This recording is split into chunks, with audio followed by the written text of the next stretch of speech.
Tenemos unas recomendaciones sencillas, pero importantes a la hora de realizar este estudio de la carta de los Romanos. La primera de ellas es: no se pierda la adoración. Procure llegar pues a tiempo para que por la oración, por la adoración, pues tengamos un corazón preparado para recibir la palabra.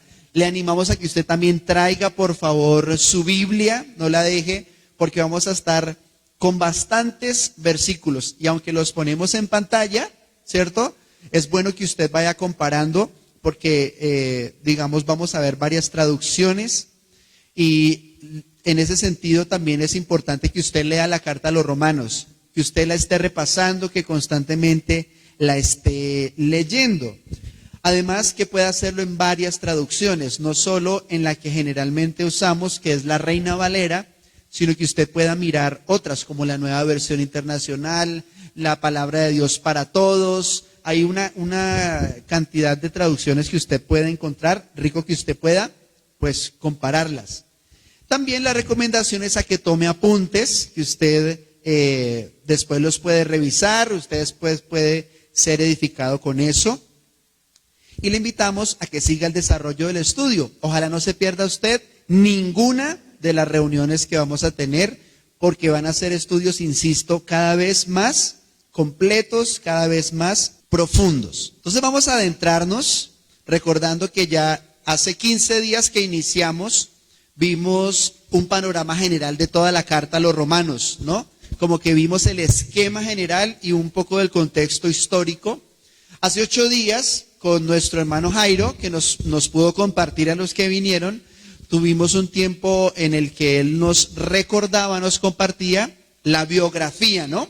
Del apóstol Pablo, un hombre que sufrió una transformación. ¿Qué tal eso que le sucedió, no? Tremendo, ¿no? Qué rico uno encontrarse así de frente con el Señor. Entonces, ya adentrándonos, viendo que en las últimas semanas apenas estábamos haciendo como la introducción, ahora sí, bienvenidos a la carta a Romanos. Dice así, Romanos capítulo 1, versículos desde el 1 hasta el 7. Vamos a repasar en esta oportunidad.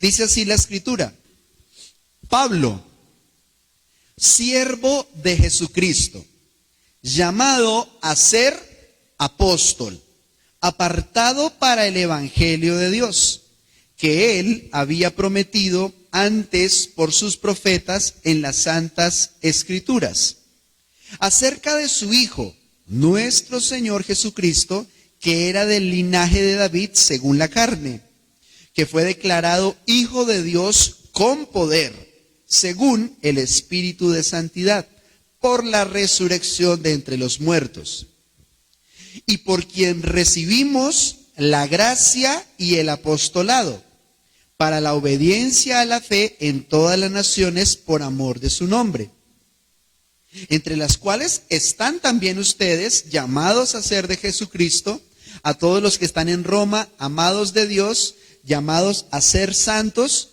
Gracia y paz a ustedes de Dios nuestro Padre y del Señor Jesucristo. En esta primera pincelada de la carta a los Romanos, vamos a ver un poco cómo es la manera de proceder, de pensar y de describir del apóstol Pablo.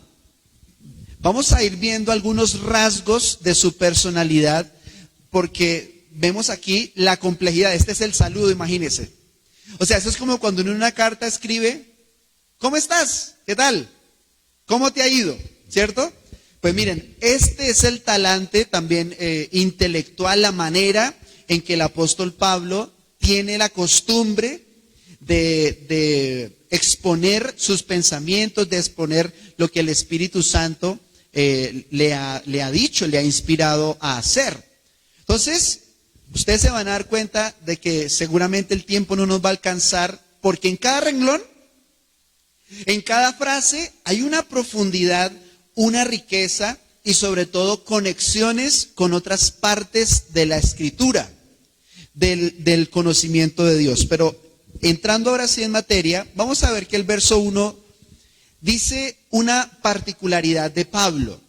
de cómo él en su carácter se presentaba ante Dios y cómo él se presentaba también ante la iglesia, ante los romanos en este caso en particular. Y empieza diciendo, Pablo, ¿cómo se presenta él? Como siervo de Jesucristo.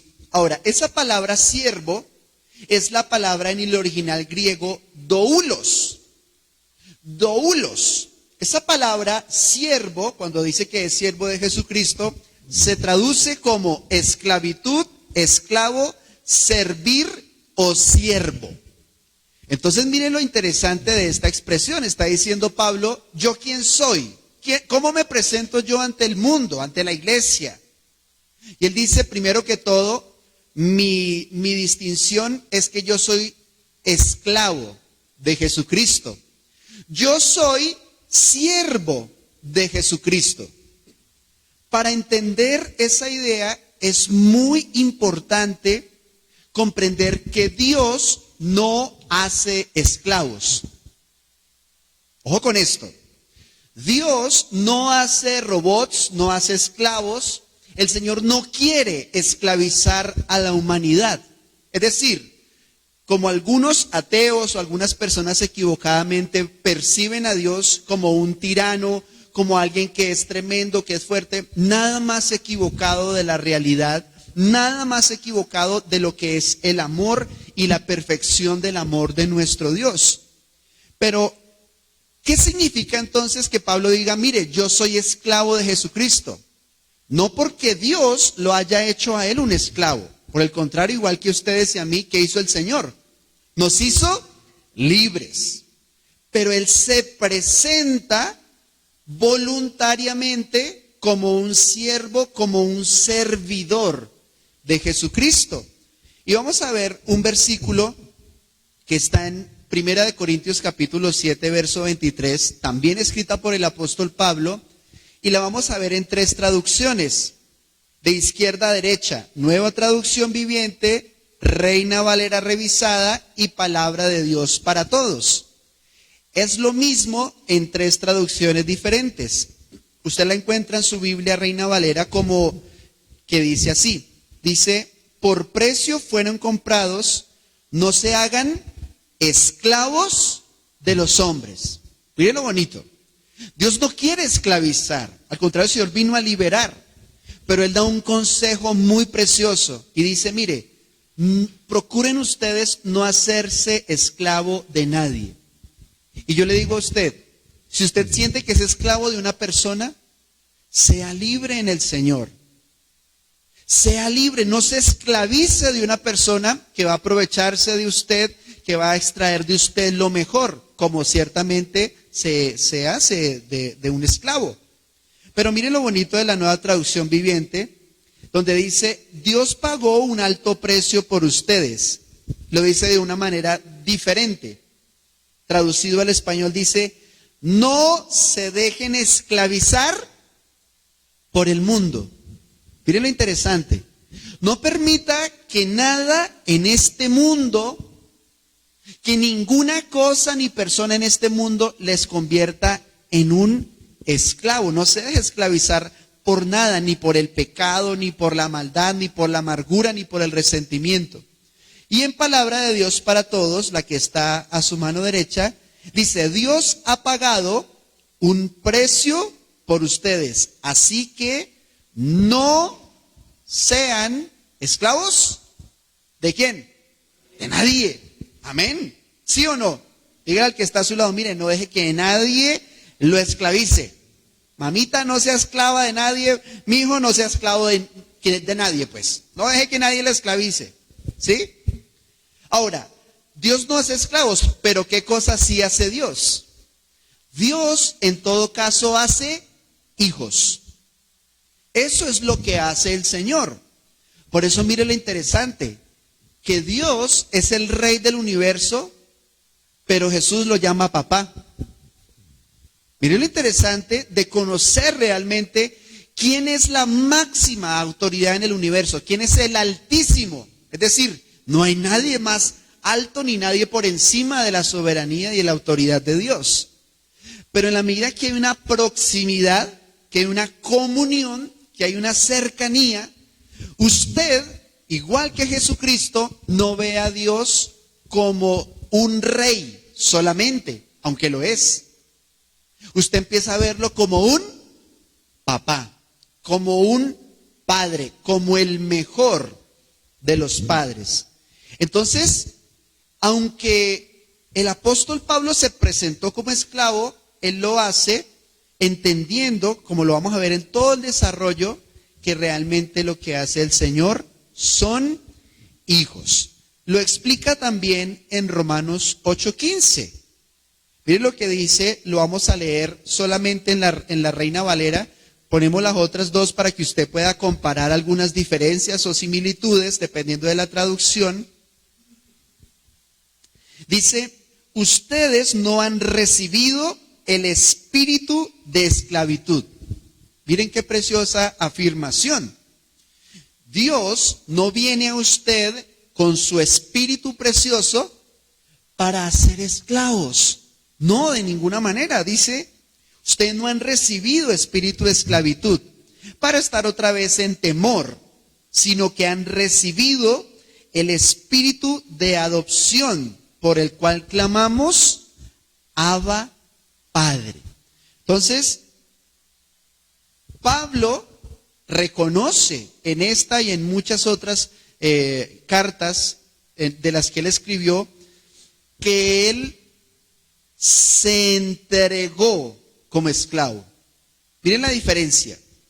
No es que Jesucristo lo cogió y venga para acá y le puso el grillete y le puso las cadenas y le puso llave y cerrojo. No.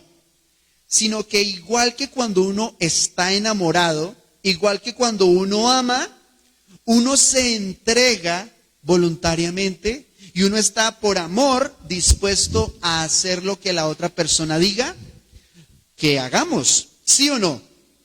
¿Usted sí le ha pasado que el amor por alguien le obliga a usted como a sujetarse a lo que esa persona dice? Por eso, si usted no ama a la persona que está en autoridad, le queda muy difícil sujetarse. Por eso las personas que aborrecen a Dios, ¿qué pasa? Sencillamente no lo obedecen, porque empiezan a verlo de una manera equivocada. Entonces, ¿qué está diciendo Pablo? Yo soy siervo de Jesucristo. Yo soy esclavo, pero lo hago por amor. Como los esclavos, después de 7 años en la antigüedad, bajo la ley estaba regulado que después de cierta cantidad de tiempo, el esclavo quedaba libre. Automáticamente se le cumplía, como quien dice, el tiempo, y Dios nunca estuvo de acuerdo con la esclavitud, pero reguló que después de 7 años no podía ser más esclavo. Entonces, ¿qué hacía?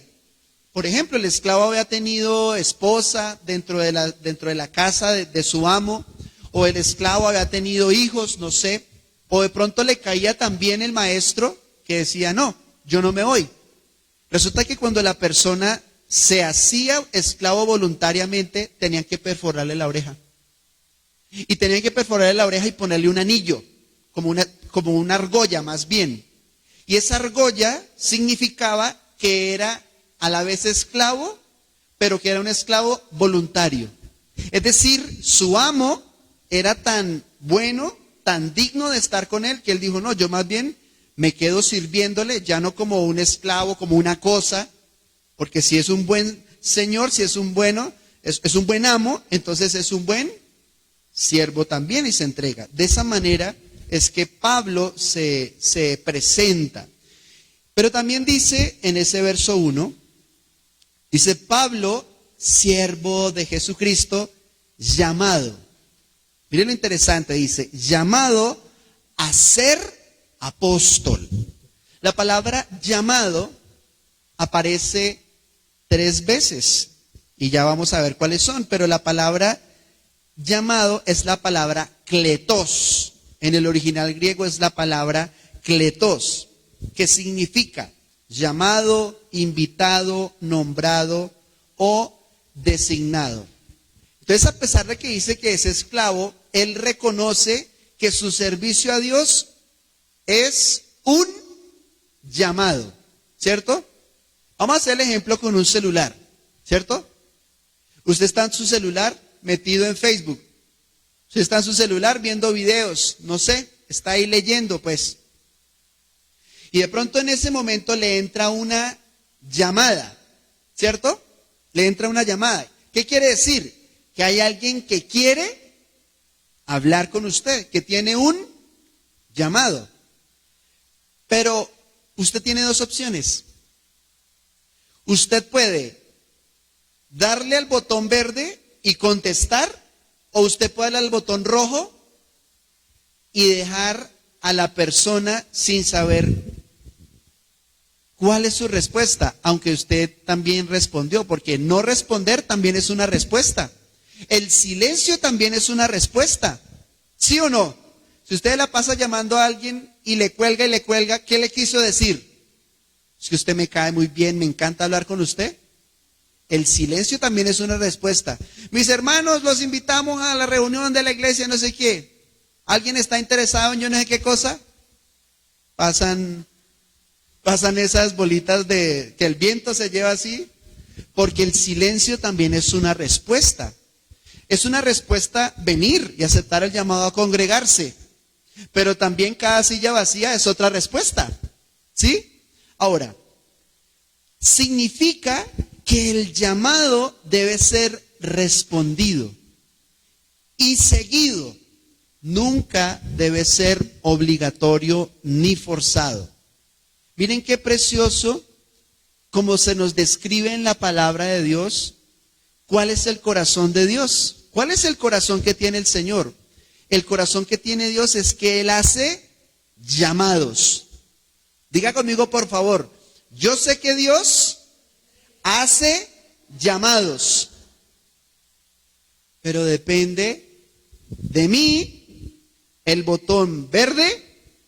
Señor, aquí estoy. Heme aquí, envíame a mí. O el botón rojo. Dice Isaías, no todos han creído a nuestro anuncio. Entonces esto es algo individual, pero el llamado nunca puede ni debe ser obligatorio ni forzado. Ahora, aparece 3 veces. Hay 3 llamados en la porción bíblica que leímos hoy. Y dice en el verso 1 que Pablo es llamado apóstol. Entonces, la palabra apóstol, ya vamos a ver, significa embajador, significa ser enviado. Pero también en el verso 6 dice que somos llamados a ser de Cristo. El llamado de ser servidor, exactamente lo mismo. Usted puede decir, botón verde, Señor, heme aquí, envíame a mí. O usted puede decir, botón rojo, Señor, ahorita yo no quiero comprometerme, yo ahorita no quiero nada, déjeme aquí quietico. Yo servir no, ¿cierto? Pero el llamado del verso 6 es un llamado a ser de Jesucristo, a pertenecerle a Dios. ¿Usted sabía que Dios le llamó a pertenecer a Jesucristo? Bueno, hay una pregunta. ¿Quieres entregar tu vida a Jesús? Usted puede darle al botón verde y decir, ¿cómo no? Señor, aquí estoy, yo creo en tu salvación, recibo tu salvación. Pero hay personas que desafortunadamente se pierden porque no contestan el llamado a ser de Jesucristo. La Biblia describe claramente que la condenación viene únicamente para los que dicen, yo no quiero a Jesús. Usted lo encuentra en Juan capítulo 3. Verso 16 al 19, donde dice, el que cree en Él es salvo. Dice, todo aquel que cree en Él es salvo, verde. Sí, Señor, te entrego mi vida.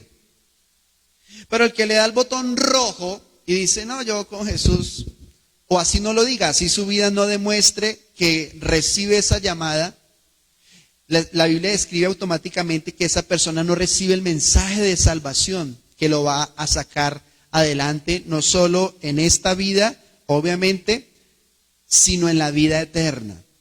Eso es lo que describe la palabra de Dios. Pero ese es un llamado que aparece allí. Y en tercer lugar, está el llamado en el verso 7, donde dice, amados de Dios, llamados a ser santos. Todo aquel que le contestó a Jesús diciendo, sí, acepto el llamado a ser de Cristo, inmediatamente recibe otro llamado. Es el llamado a ser santos, es decir, a ser separados para Dios, ser en alma, espíritu y cuerpo apartados para pertenecerle, para caminar, para vivir con Dios. Y esa llamada es la mejor llamada de todas. Eso es como cuando a Rubicita la llamaron desde Cali, ella estando en Popayán. ¿Usted es la señora Ruby? Sí, claro que se le ofrece. No, mire, lo que pasa es que tenemos para ustedes un nevecón, un televisor de yo no sé cuántas pulgadas, un equipo de sonido, licuadora, plancha, de todo. Eso es una broma, no me moleste. ¿Usted quién le dijo que me llamara? Mire, le estoy llamando del centro comercial, del almacén, ¿sí? Del supermercado. Y le colgó. Cuando volvieron a llamar, mire que es verdad, su cédula es tal, su documento, ¿usted se acuerda que depositó la boleta y que se gana? Yo pregunto, ¿esa llamada es mala o no? Ay, ¿no? ¿Sí?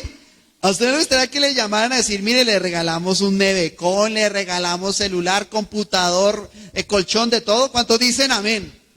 Ah, bueno, pues incluso llamadas así se pueden rechazar si uno no cree. Y hay gente que recibe el llamado de Dios y lo ve como si fuera un problema, una estafa, un problema, un conflicto. Pero el llamado a ser siervos, el llamado a ser de Cristo y el llamado a ser santo es lo mejor que le puede pasar a una persona. Dice Pablo, yo soy llamado a ser apóstol. Esa palabra es como rara, ¿no? Apóstol, la palabra original es apóstolos, que significa delegado, embajador, enviado o mensajero. Resulta que Dios designó, llamó, escogió específicamente a algunas personas para que fueran apóstoles. Pero me llama la atención y la vamos a ver muy rápidamente, que la Biblia dice que Pablo era un apóstol a los gentiles. ¿Quiénes son los gentiles? Los gentiles, muy sencillo, todos los que no son judíos. Así de sencillo. Hay dos grandes apostolados. El apostolado que Dios le dio a Pedro para que él fuera a hablar con los judíos. Pero le dio también a Pablo un llamado especial a ser apóstol a los gentiles. Hechos capítulo 9, versos 13 al 16. Dice el Señor, instrumento escogido me es este, hablando de Pablo, para llevar mi nombre en presencia de ¿quiénes? ¿De quiénes? En presencia de los gentiles. Los gentiles somos usted y yo, todos los que no somos judíos, a menos que alguno de ustedes tenga un descendiente judío, no sé, de pronto uno nunca sabe en toda la mezcla que ha habido de ese linaje. Pero también dice en Hechos 26, versos 16 al 18, dice, pero levántate y ponte sobre tus pies, porque para esto te he aparecido a ti. Para esto se le apareció Jesús a Pablo. Dice, para ponerte por ministro y testigo de las cosas que has visto y de aquellas en que me apareceré a ti, librándote de tu pueblo y de los gentiles, a quienes ahora te envío para que abras sus ojos. Mire lo interesante. El Señor le dice a Pablo, mire Pablo, yo lo llamo para que usted vaya principalmente a los gentiles. Y encima de todo lo voy a librar de los judíos y lo voy a librar de los gentiles. ¿Para qué? Para que usted les abra los ojos. Porque eso es lo que hace el Evangelio.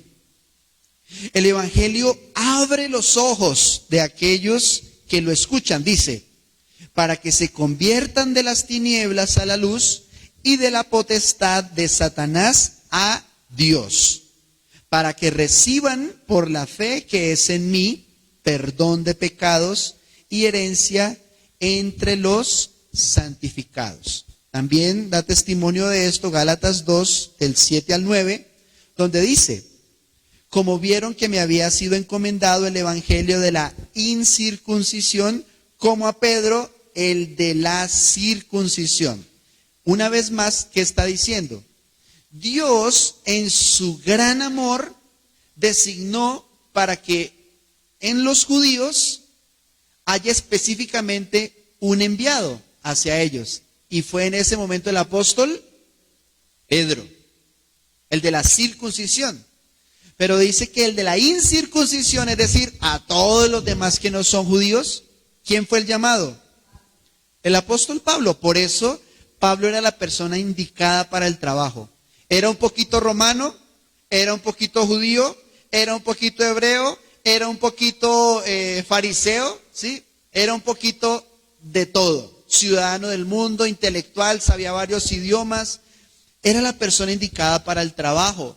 Por eso fue con una capacidad de escogencia muy precisa la persona indicada. ¿Qué creemos nosotros como iglesia? Porque hay muchas posturas.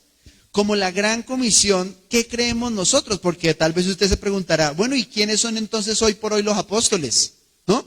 ¿Sí o no? Entonces hay personas que dicen, presentamos al apóstol, yo no sé qué. Y uno dice, pero bueno, luego no eran los de la Biblia nomás.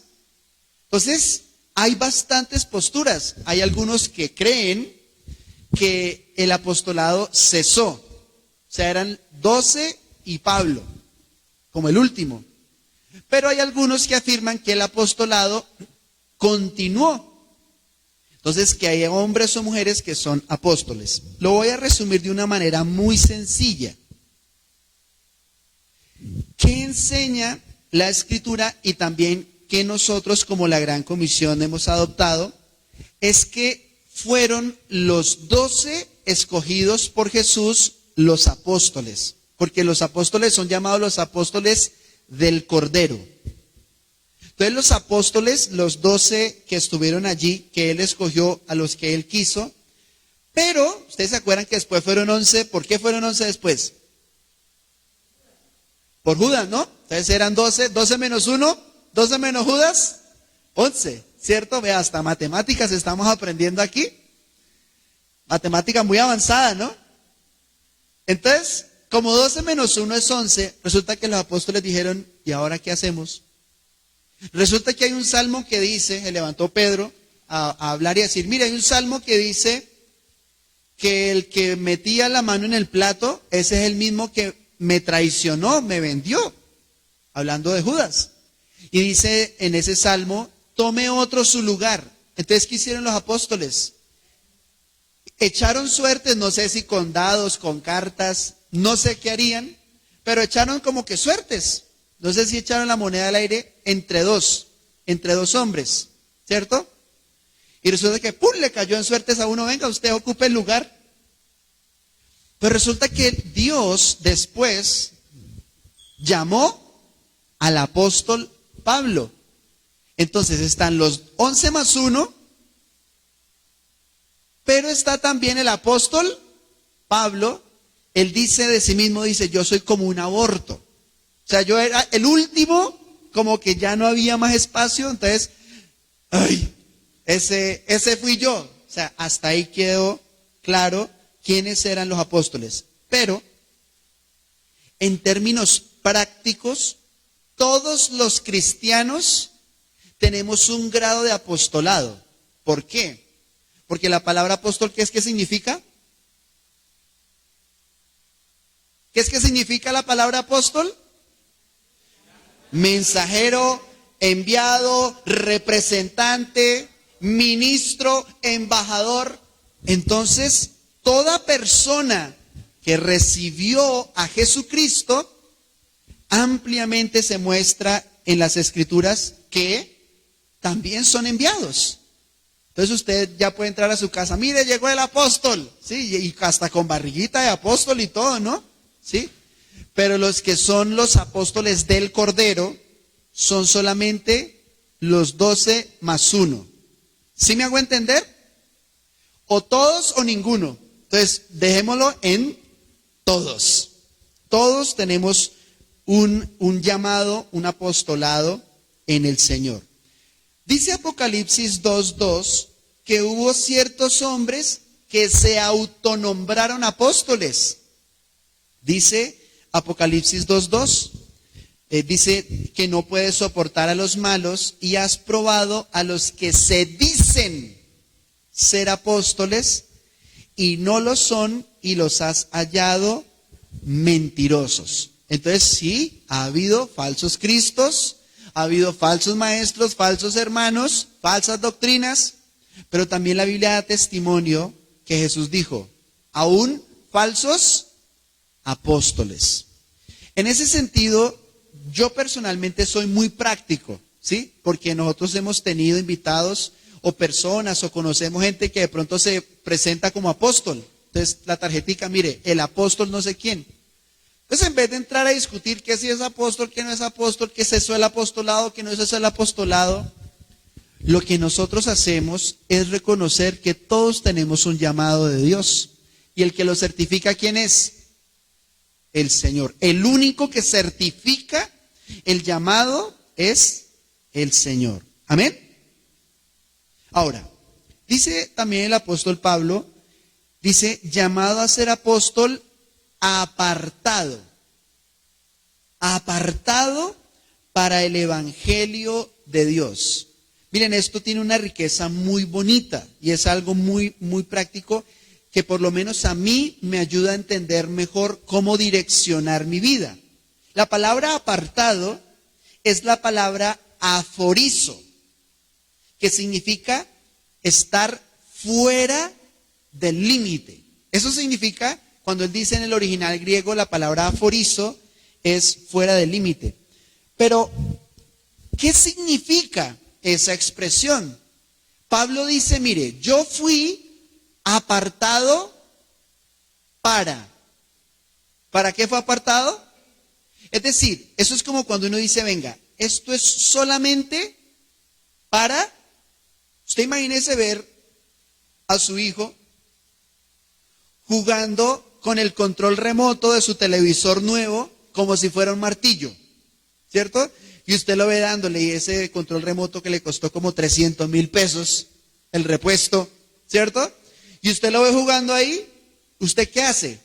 Usted le dice, y no es que la vaya a dar con el mismo control porque salió caro. ¿Usted qué hace? Usted lo coge y le dice, no señor, eso no es para eso. Eso está apartado porque tiene un propósito especial. Eso es como cuando en la iglesia hacemos un sancocho, un almuerzo, un postre. Vea que ser pastor tiene también algunas ventajas bonitas, ¿cierto? Se acabó, se vendieron todos los postres, se acabó todo el salchichón con arepa, lo que sea. Pero cuando termine la reunión, el pastor todo sonrojado, con mucha pena, con mucho decoro y decencia, dice, disculpe, ¿no quedó un hito por allí? ¿Y qué es lo primero que hace la esposa del pastor? Mi amor, aquí tengo uno aforizo, separado, apartado específicamente para esto. No sirve para nada más, para nada más. ¿Y por qué es importante esa expresión? Porque no dice que es apartado de. A veces los cristianos somos más distinguidos por lo que nos separamos de aquello que nos separamos. Entonces hay mucha gente que dice, yo soy cristiano y por eso me aparté de la rumba, ¿cierto? Nunca evangeliza, pero me aparté de la rumba. Entonces muchos dicen, yo soy cristiano, por eso me aparté de una vida de pecado.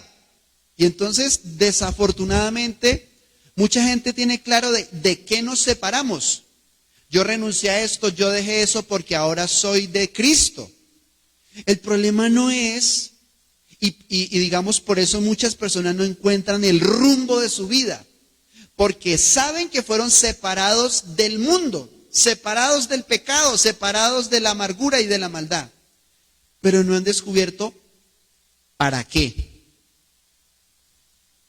No es lo mismo decir, yo salí de la cárcel a decir, yo estoy libre para hacer tal cosa.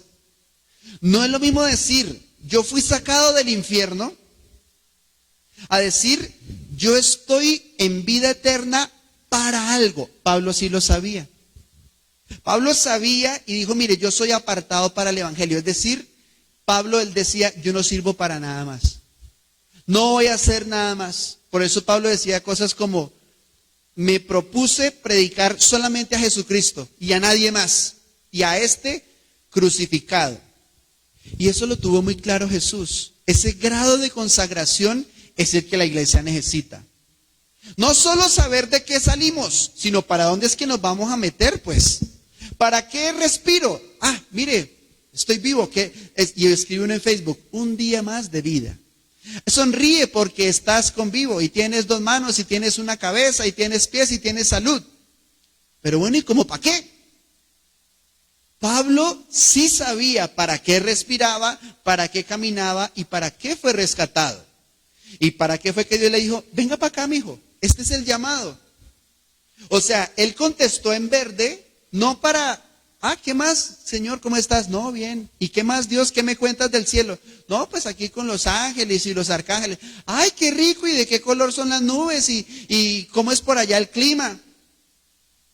Él contestó el llamado del Señor porque él estaba apartado para algo. ¿Para qué?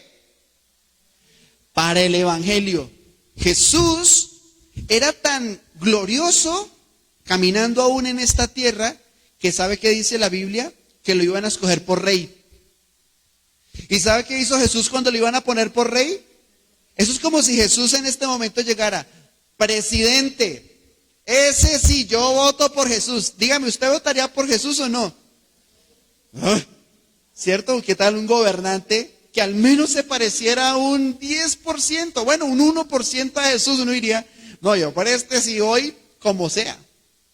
Pero Jesús dijo, se les escabulló antes de que lo pusieran por gobernante, porque él no se iba a rebajar a ser el rey de esta tierra, pudiendo ser el rey del universo. Amén. Pues efectivamente, muchos cristianos están tan desenfocados porque saben de qué fueron separados, pero no saben para qué. ¿Saben de dónde los sacó el Señor? Recuerdan perfectamente de dónde los sacó el Señor, pero no han tenido claridad para qué. Pablo sí. Y es que toda la vida de Pablo giraba en torno a un mensaje. Eso era el todo de Pablo. Él tenía tan claro el propósito que Dios le dio, que él dijo, yo soy apartado para el evangelio de Dios. Es decir, todo lo que era, lo que hacía, lo que tenía y lo que podía Pablo era en función de una sola cosa: el evangelio, el mensaje de Jesucristo. Mira, hay personas que dicen, voy a renunciar a todo, voy a renunciar a mi trabajo porque quiero ser actor. Voy a renunciar a mi trabajo, voy a renunciar a mi familia, me voy del país porque quiero ser futbolista.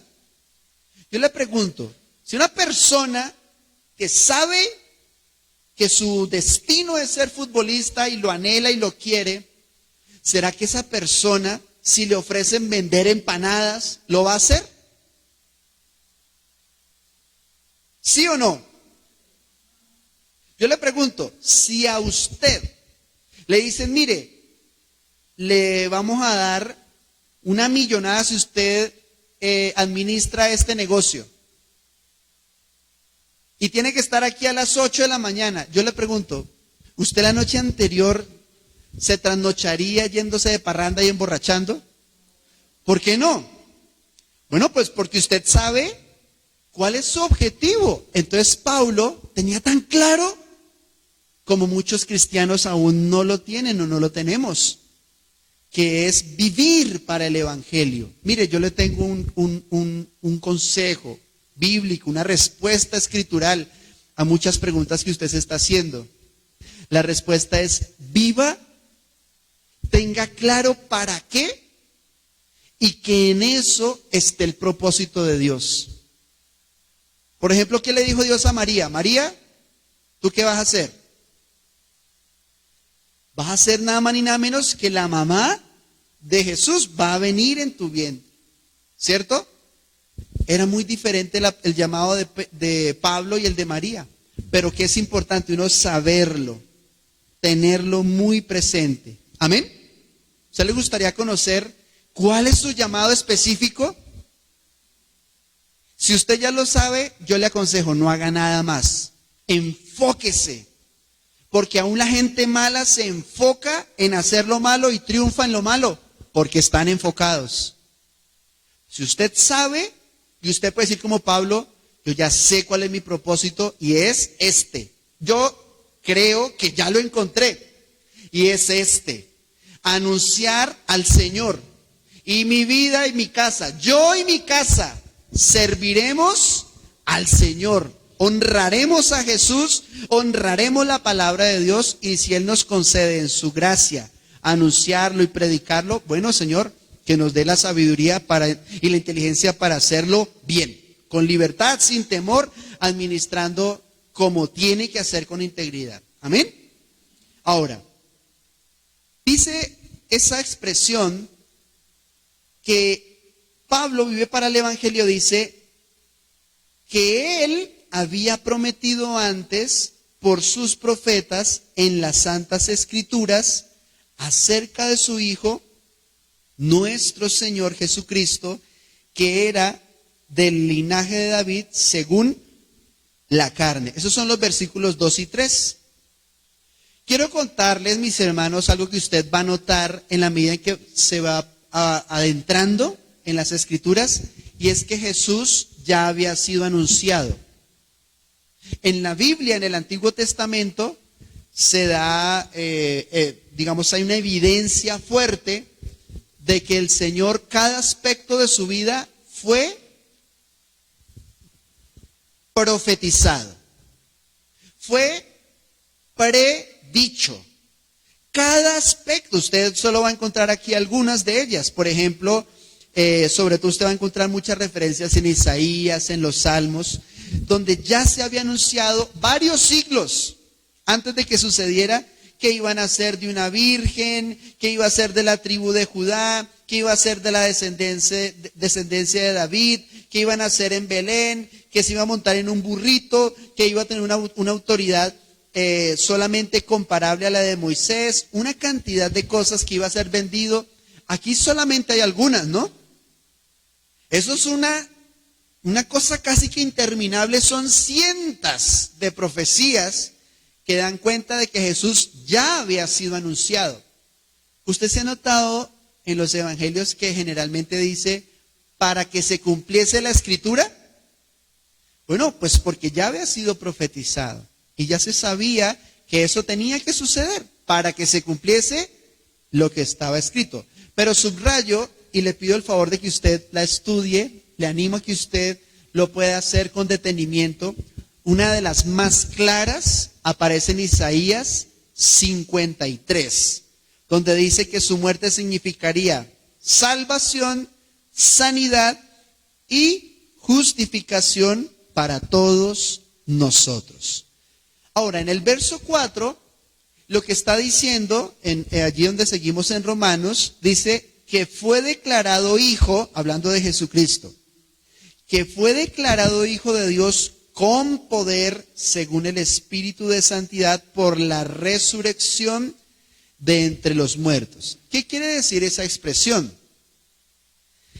Lo que está diciendo es, mire, Jesús no era cualquier persona. Jesús es y vino como el Hijo de Dios y fue declarado poderosamente como Hijo de Dios. Hay al menos, las que vamos a ver, 3 maneras en las que se dio testimonio de que Jesús era el Hijo de Dios. ¿Ustedes recuerdan cuando el Señor fue bautizado? Que se escuchó una voz que dijo, tú eres mi Hijo amado. Allí el Padre dijo, es mi Hijo. O sea, el Padre mismo dijo. Pero también en la transfiguración se escuchó la voz que decía: este es mi Hijo amado en quien tengo complacencia. La Biblia enseña también que los milagros son evidencia de que Jesús es el Hijo de Dios. Por ejemplo, ¿ustedes se acuerdan cuál fue el primer milagro que hizo el Señor? El primer milagro fue que convirtió el agua en vino, ¿cierto? Pero eso lo hizo ¿para qué? No solo para emborrachar a un montón de gente. No, porque de hecho ya más de uno ya estaba turuleto, ¿no? Lea, más de uno ya estaba como, uy, se acabó el vino. O sea, ya lo habían acabado todo. Pero la Biblia dice que eso lo hizo Jesús con un propósito. ¿Saben cuál era? Que sus discípulos creyeran en él. Entonces los apóstoles fueron llamados y lo seguían, pero cuando vieron ese milagro, ellos dijeron: Él es, y lo siguieron con toda la convicción. Lo mismo sucedió cuando el Señor dijo: no me crean pues a mí, a mis palabras, crean a las obras, para que vean que yo estoy en el Padre y que Él está en mí. Y la más importante de todas las evidencias de que Jesús es el Hijo de Dios es la resurrección. Mire, si la resurrección no fuera cierta, ¿sabe qué dice la Biblia? Que los cristianos seríamos los más desdichados de los hombres. Mire lo que dice Primera de Corintios, capítulo 15, verso 14. Si Cristo no resucitó, vana es entonces nuestra predicación, vana es nuestra fe. Todo el cristianismo sería en vano, según la Biblia. Todo el cristianismo sería en vano si Jesucristo no resucitó de entre los muertos. Vano sería estar aquí, vano sería nuestra fe, vana sería la esperanza en una vida eterna, en una resurrección. Yo le pregunto, ¿nosotros estamos creyendo en vano o no? Voy a repetir la pregunta. ¿Usted cree que lo que estamos haciendo es en vano? Por supuesto que no. Nuestra fe no solo no es vana, es lo más glorioso, es lo más importante, porque Él resucitó. La resurrección es la más alta prueba de la veracidad del cristianismo. Es la prueba más clara de que el cristianismo es verdadero. Y termina este pasaje que leíamos diciendo así. Dice: y por quien recibimos la gracia y el apostolado para la obediencia a la fe en todas las naciones por amor de su nombre. Entonces mire lo precioso que describe de Jesús. Dice que es por medio de Él que recibimos la gracia y el apostolado. ¿Qué está diciendo aquí el apóstol Pablo en esta expresión? Y es que cuando nosotros recibimos la gracia de Dios que Él vino a darnos, algo especial sucede. Muchas cosas especiales suceden conforme solo a lo que hemos visto en este pasaje. Ahora, ¿qué es la gracia de Dios en términos prácticos? ¿Cómo se refleja en un creyente? Significa que de parte de Dios hay un apoyo incondicional en todo el camino. Es una de las maneras en las que se manifiesta, se refleja la gracia de Dios. Por ejemplo, Pablo. ¿Ustedes se acuerdan que la Biblia describe que Pablo por allá iba en un barco y el barco se iba a hundir? Y se hundió y se perdió. Pero antes de que el barco se hundiera, se le apareció Jesús. Y el ángel, el enviado, el mensajero, le dijo: mire, tranquilo, que ninguno de ustedes va a perecer, aunque el barco sí se va a perder. Pero dice, ni un cabello. Es decir, aunque el barco se hunda, allí va a estar el apoyo constante del Señor, la compañía del Señor. Esa es una de las maneras. Mire, reciba la gracia de Dios y ¿sabe usted qué va a encontrar? Usted va a encontrar que en cada etapa del camino ahí está Dios. Dios lo ama cuando usted es fuerte, pero también cuando usted es débil. Dios lo ama cuando usted conquistó la meta, pero Dios lo ama también cuando usted cayó en derrota, en lo que parece un fracaso. De allí la gracia suficiente de Dios te levanta, te limpia, te fortalece.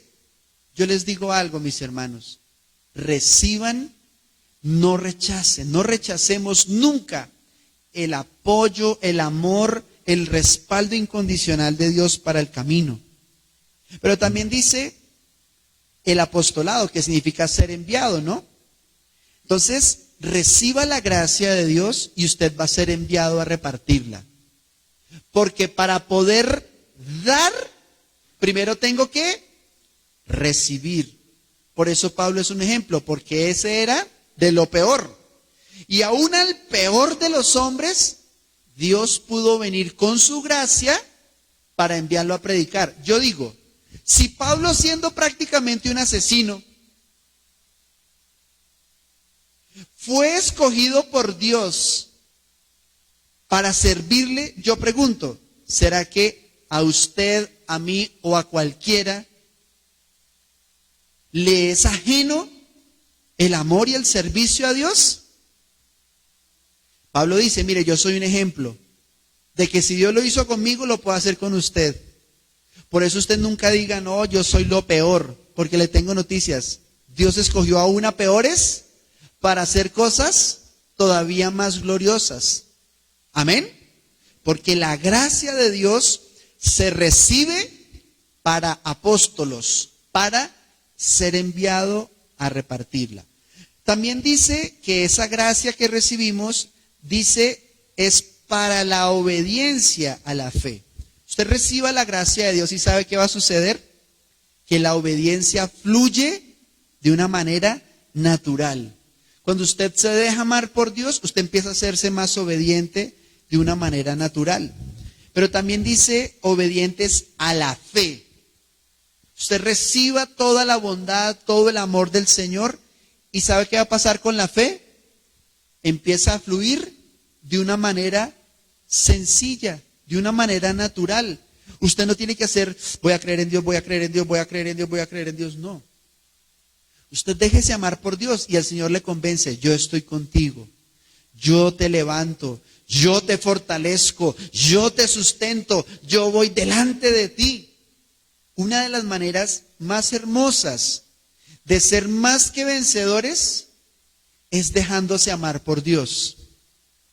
Déjese amar por Dios, no le cuelgue la llamada al Señor y usted va a ver que la fe empieza a brotar de una manera natural. Y en último lugar, si tú recibes la gracia de Dios, mire lo que dice. Dice que tú y yo vamos a empezar a vivir por amor a su nombre.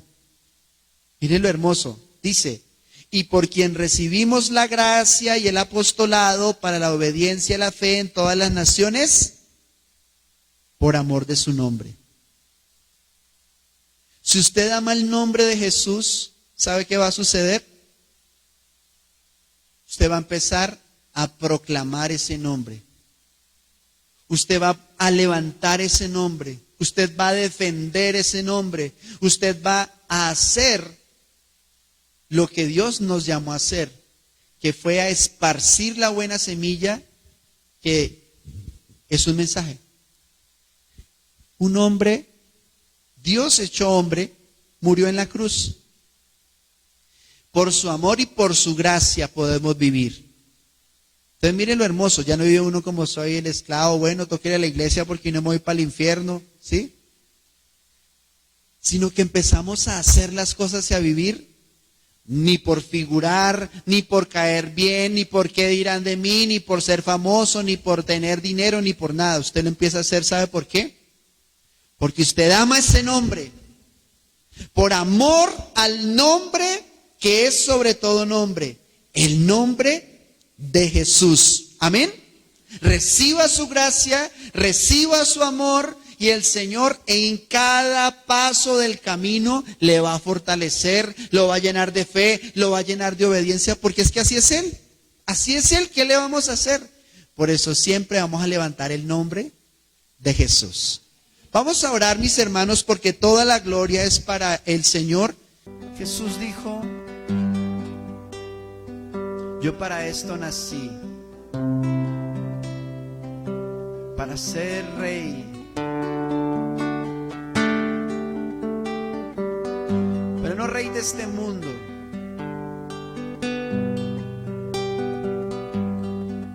Jesús, que multiplicaba los panes y los peces, nos dio ejemplo. Él no vino a esta tierra a hacer dinero, a hacer negocios terrenales. Jesús nos dejó ejemplo. Él no vino a caerle bien a la gente. Él vino a entregarse en la cruz para que hubiese salvación. Si tu anhelo es ahondar en el propósito de Dios, dígale: Señor Jesucristo, háblame, muéstrame tu camino.